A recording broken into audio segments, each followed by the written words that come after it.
दोस्तों, मर जाना लेकिन चाय के साथ यह एक चीज कभी भी मत खा लेना, वरना हॉस्पिटल भी नहीं पहुंच पाओगे, तुरंत मौत के मुंह में चले जाओगे। दोस्तों, आपसे हाथ जोड़कर विनती है कि वीडियो को हल्के में लेने की भूल बिल्कुल भी ना करना, क्योंकि दोस्तों यह जानकारी भारत के हर घर देश निवासी के पास जरूर से जरूर पहुंचनी चाहिए, क्योंकि दोस्तों चाय के साथ यह एक चीज का लेने से व्यक्ति की मौत तुरंत हो जाती है, हॉस्पिटल भी पहुंचना मुश्किल हो जाता है। आज हम आपसे हाथ जोड़कर निवेदन करते हैं कि कभी भी चाय के साथ यह एक चीज मत खाना।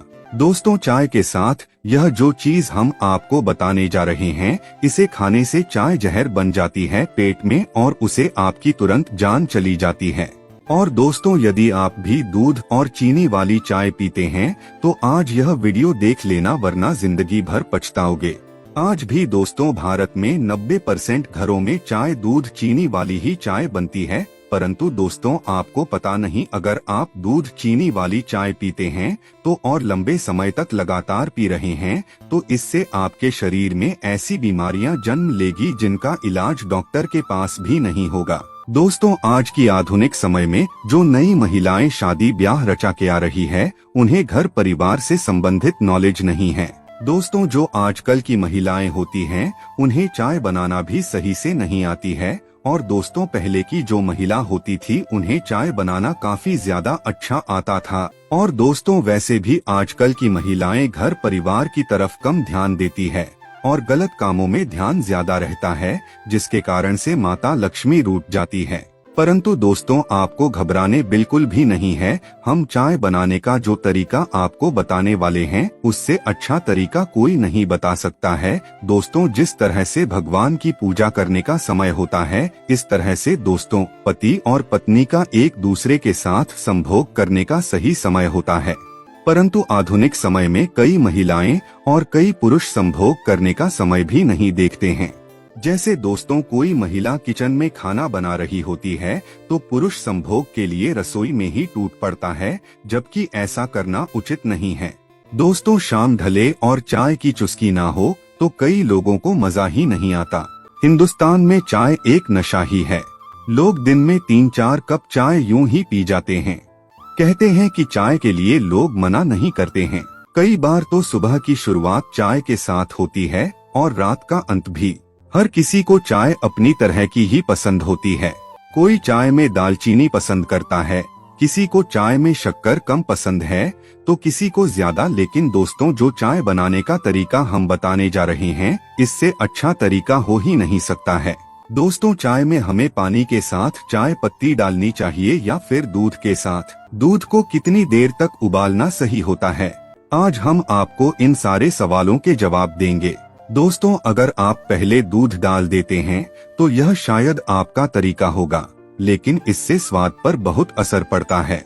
चाहे आप केतली में चाय बना रही हो या फिर किसी भगोने में, यह सुनिश्चित करना बहुत जरूरी है कि दूध और पानी दोनों अच्छे से पक जाएं। दोस्तों, 100 मिलीलीटर पानी में 2 ग्राम के हिसाब से आपको चाय पत्ती लेनी होगी। जैसे जैसे पानी की मात्रा बढ़ती है, वैसे ही चाय पत्ती की मात्रा भी बढ़ेगी। इसे 1 कप में आधा से पौन चम्मच चाय पत्ती के हिसाब से नापा जा सकता है। दोस्तों, सबसे पहले आपको पानी उबालना है ताकि दूध डालने के बाद भी पानी की वजह से दूध में कच्चापन ना दिखे। दोस्तों, पानी को उबालने के बाद दूध डालना है और उसके 1 मिनट बाद चाय पत्ती। दोस्तों, चाय में कच्चापन नहीं आएगा और किसी भी कारण से दूध के फटने की गुंजाइश नहीं होगी। दोस्तों, अगर दूध पहले से ही पका हुआ है तो आप पहले पानी को उबालें और उसके बाद चाय पत्ती डालें। इसके बाद आप दूध डालकर थोड़ी देर पकाएं। दोस्तों, टी बैग का इस्तेमाल कर रही हैं तो भी पहले पानी में चाय पत्ती को मिलाएं और उसके बाद दूध डालें। परंतु दोस्तों, हम हाथ जोड़कर बोलते हैं कि कोई भी इंसान या मनुष्य चाय के साथ यह एक चीज मत खा लेना, वरना दोस्तों आपकी तुरंत मृत्यु हो जाएगी। दोस्तों, आपको हॉस्पिटल में पहुंचने का टाइम ही नहीं मिलेगा। और दोस्तों, यह गलती हर कोई कर देता है, जिसके कारण से उसे व्यक्ति की मृत्यु हो जाती है। अभी दोस्तों, हम कुछ देर बाद आपको बताने वाले हैं चाय के साथ कौन सी एक चीज बिल्कुल भी नहीं खानी है। हो जय जय जय बजरंग बली, जय जय जय बजरंग बली। दोस्तों बोलो जय जय बजरंगबली की जय हो। हे बजरंगबली जी, जो भी भक्त इस वीडियो को देख रहा है उसके घर में सुख समृद्धि आए, उसके घर में कोई भी परेशानी नहीं आए और पूरा परिवार सुख शांति से अपना जीवन यापन करें। दोस्तों, अगर तुम में से कोई जय जय बजरंगबली जी को मानता है तो अगर सच में ही भक्त हैं, आप इस वीडियो को लाइक कर नीचे कमेंट बॉक्स में एक बार जय जय बजरंगबली लिख देना। हे बजरंगबली जी, जो भी भक्त कमेंट बॉक्स में जय जय बजरंगबली लिखता है तो उसके मन में जो भी मनोकामना है वह पूरी कर देना। दोस्तों, नंबर 1 पॉइंट, दोस्तों चाय पीने से अल्सर नामक बीमारी हो जाती है, पेट से संबंधित होती है। दोस्तों चाय में कैफीन नामक पदार्थ पाया जाता है और जब हम ज्यादा चाय पीते हैं तो हमारे शरीर में केफीन की मात्रा बढ़ जाती है, जिससे क्या होता है, हमारे पेट में एसिडिटी हो जाती है और धीरे धीरे यह बीमारी अल्सर का रूप ले लेती है। अल्सर का यदि समय पर सही इलाज न किया जाए तो यह आंतों में कैंसर का कारण भी बन सकता है, जिसका इलाज करना काफी ज्यादा कठिन हो जाता है। जबकि ज्यादा चाय पीते हैं और अल्सर का शिकार हो जाता है। जब व्यक्ति सुबह फ्रेश होने जाता है तो उसके मल में खून आना शुरू हो जाता है और यह प्रक्रिया तब तक चलती रहती है जब तक बीमारी का इलाज ना हो जाए और धीरे धीरे व्यक्ति में खून की कमी हो जाएगी। इसी के साथ ही दोस्तों, इस बीमारी के अंदर सीने में जलन होगी, पेट का बार बार भूल जाना, पेट में बिना किसी कारण दर्द होना, ऐसी कई बड़ी बड़ी परेशानियां होगी जिसके कारण व्यक्ति की जल्दी ही मृत्यु हो जाएगी। पॉइंट नंबर 2, चाय पीने से शरीर की हड्डियां कमजोर हो जाती है, क्योंकि चाय हमारे शरीर में हड्डियों के साथ जो कैल्शियम होता है उसे कमजोर करता है और हड्डियों में दर्द होता है। इस बीमारी को स्केलेटल फ्लोरोसिस नामक यह बीमारी आपकी हड्डियों को अंदर ही अंदर खोखला बना सकती है। दोस्तों, इस बीमारी के अंदर क्या होता है, जब भी हम थोड़ा सा भी काम करते हैं तो हमारी हड्डियों में दर्द होना शुरू हो जाता है। ऐसा इसलिए होता है दोस्तों, हमारी हड्डियों में मौजूद कैल्शियम जो कि हमारी हड्डियों को मजबूत बनाए रखता है, ज्यादा चाय पीने से यह कैल्शियम कमजोर हो जाता है और हड्डियों में जो मजबूतपन था वह बिगड़ जाता है। जैसे जैसे हड्डियों में से कैल्शियम की मात्रा कम होती जाएगी वैसे वैसे आपके काम करने की क्षमता, आपके सामान उठाने की क्षमता वैसे वैसे कमजोर होती जाएगी। इसलिए दोस्तों, ज्यादा चाय का सेवन नहीं करना चाहिए, बहुत बुरा प्रभाव आपको अपने शरीर में देखने को मिल सकता है। पॉइंट नंबर 3, दोस्तों चाय आपकी नींद को खराब कर सकती है, क्योंकि चाय में कैफीन ज्यादा होता है जिससे कि हल्का मूत्रवर्धक प्रभाव हो सकता है, जिससे आपको नींद में से उठकर मूत्र त्याग के लिए जाना पड़ता है, जो आपकी नींद में दखल का कारण बन सकता है। इसलिए ज्यादा चाय पीने से बचे। पॉइंट नंबर 4, गर्भावस्था में महिलाओं को चाय पीने से नुकसान हो सकता है। इसमें मौजूद कैफीन भ्रूण के लिए नुकसानदायक हो सकता है, साथ ही गर्भपात का खतरा भी हो सकता है। पॉइंट नंबर 5, चाय पीने से प्रोस्टेट कैंसर भी हो जाता है। एक अध्ययन के अनुसार यह पता चला है कि जिन पुरुषों द्वारा ज्यादा चाय पी जाती है उनमें प्रोस्टेट कैंसर का खतरा ज्यादा हो जाता है। यह ज्यादा चाय पीने के सबसे बुरे दुष्प्रभाव में से एक है। यदि आप भी ज्यादा चाय पीते हैं तो आज से बंद कर दें, नहीं तो आपको भी इस दुष्प्रभाव का सामना करना पड़ सकता है। दोस्तों, पॉइंट नंबर 5, आयरन के अवशोषण को कम करती है। चाय में टेनिन नाम का यौगिक पाया जाता है। यह शरीर में आयरन को अवशोषित करने की क्षमता को कम कर सकता है।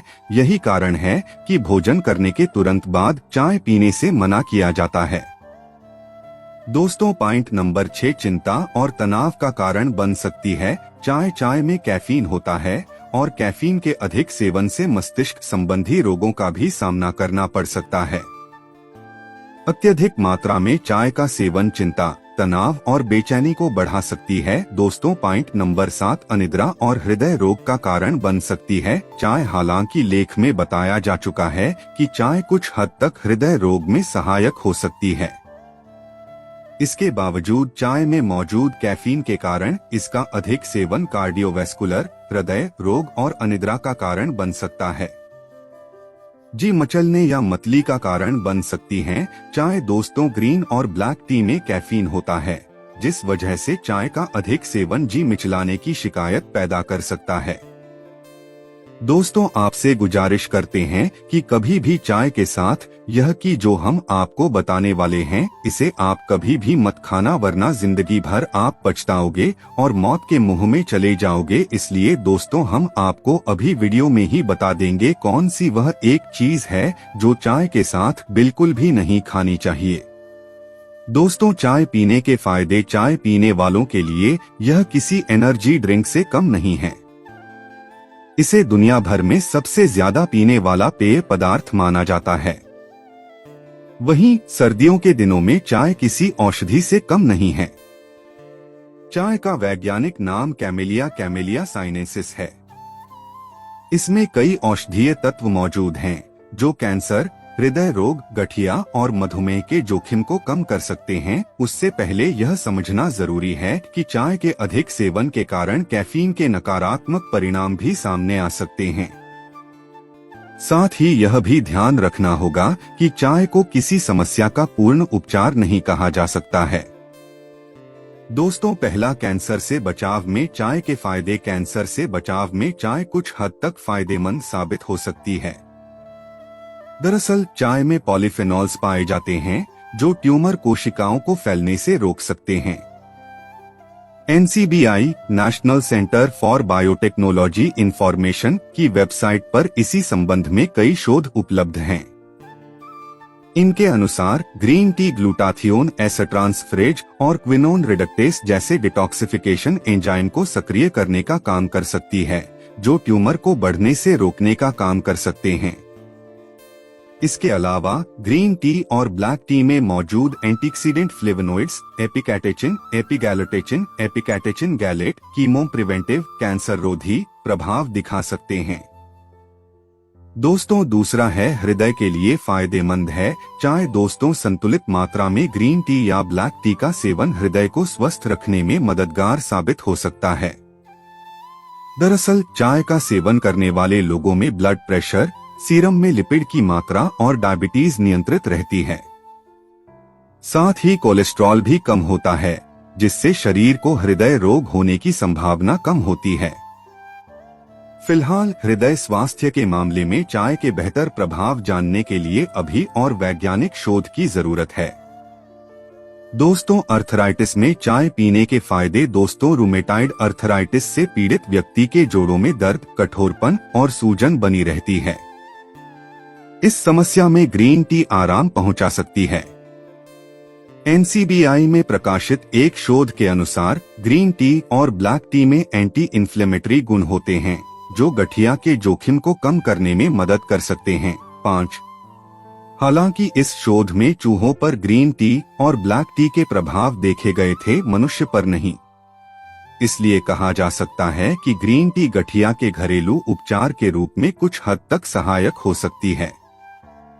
हालांकि यह कितनी प्रभावी साबित होगी इस संबंध में अभी और शोध की आवश्यकता है। दोस्तों NCBI की वेबसाइट पर प्रकाशित एक शोध में मधुमेह के लिए चाय के फायदे की बात कही गई है। शोध में बताया गया है कि चाय डायबिटीज के जोखिम और इससे जुड़ी जटिलताओं को कम करने में मददगार हो सकती है। शोध के अनुसार चाय इंसुलिन की सक्रियता को बढ़ाती है, जो ब्लड शुगर को नियंत्रित करने में मदद कर सकता है। इस आधार पर कह सकते हैं कि चाय का सेवन डायबिटीज के मरीजों के लिए लाभकारी हो सकता है। इस शोध में ग्रीन, ब्लैक और ओलोंग जैसी विभिन्न प्रकार की चायों को शामिल किया गया है। दोस्तों सिरदर्द में चाय के फायदे। सिरदर्द में भी चाय पीने के लाभ देखे जा सकते हैं। दरअसल इसमें कैफीन की मात्रा पाई जाती है जो सिरदर्द के असर को कुछ कम कर सकती है। एक अध्ययन के अनुसार 237 मिलीलीटर काली चाय में करीब 30 से 80 मिलीग्राम कैफीन होता है। वहीं 237 मिलीलीटर ग्रीन टी में 35 से 60 मिलीग्राम कैफीन की मात्रा पाई जाती है। ध्यान रहे कि कैफीन सिरदर्द का इलाज नहीं है। एक स्वस्थ व्यक्ति प्रतिदिन 400 मिलीग्राम कैफीन का सेवन कर सकता है। इससे अधिक मात्रा में कैफीन का सेवन सिरदर्द, अनिद्रा और बेचैनी जैसी समस्याओं का कारण बन सकता है। दोस्तों, तीसरा फायदा, चाय में एंटीऑक्सीडेंट की अच्छी मात्रा पाई जाती है, जो शरीर में फ्री रेडिकल्स के प्रभाव को कम करने में लाभकारी साबित हो सकते हैं। इससे फ्री रेडिकल्स की वजह से होने वाले हृदय रोग, कैंसर, एजिंग की समस्या होने की आशंका काफी हद तक कम हो सकती है। इसलिए एंटीऑक्सीडेंट खाद्य पदार्थों में शामिल चाय स्वास्थ्य के लिए लाभकारी साबित हो सकती है। तो दोस्तों, ध्यान से सुना, कभी भी जीवन में जब भी आप चाय पीते हैं तो गलती से भी हल्दी मत खाना, वरना आपकी मौत हो जाएगी। दोस्तों, चाय का इतिहास जानते हैं। सबसे पहले चाय कहाँ बनी और अपने भारत में कैसे आई? दोस्तों, चाय का इतिहास विविधता से भरा हुआ है और यह एक रोमांचक परिप्रेक्ष्य से भरा हुआ है। दोस्तों, प्राचीन काल में चाय की खोज। दोस्तों, चाय की उत्पत्ति के विषय में विभिन्न अनुमान हैं। कुछ इतिहासकार इसे भारत के चीन की सीमा प्रदेश से संबंधित मानते हैं, जहां चाय का एक प्राचीन सदस्य पौधा कैमेलिया साइनेंसिस पाया जाता है। इसके अलावा जापान में भी चाय का उत्पादन और सेवन विकसित हुआ। दोस्तों, एक प्राचीन कथा के अनुसार चाय की खोज एक भिक्षु द्वारा हुई थी। भिक्षु ध्यान के दौरान वे अपनी आंखें नहीं खोल पाए और उन्हें जागने के लिए उन्होंने कुछ पेड़ों के पत्तियों को उठा लिया और उन्हें गर्म पानी में उबालकर एक तरल पदार्थ बना लिया। इससे वे अपनी नींद से उठ गए और चाय की खोज हो गई। यह कथा चाय की उत्पत्ति को लेकर जापान में प्रचलित है। दोस्तों, चाय का आविष्कार चीन में भी हुआ था और यहाँ चाय की पेड़ों की खेती और चाय के पत्तों से परिप्रेक्ष्य में उत्पन्न नाइल सेकंद को लेकर एक अन्य कथा है। दोस्तों, अगर हमारी वीडियो पसंद आई हो तो वीडियो को लाइक करें, शेयर करें और कमेंट करके जरूर बताएं और हमारे पेज को फॉलो करें। धन्यवाद।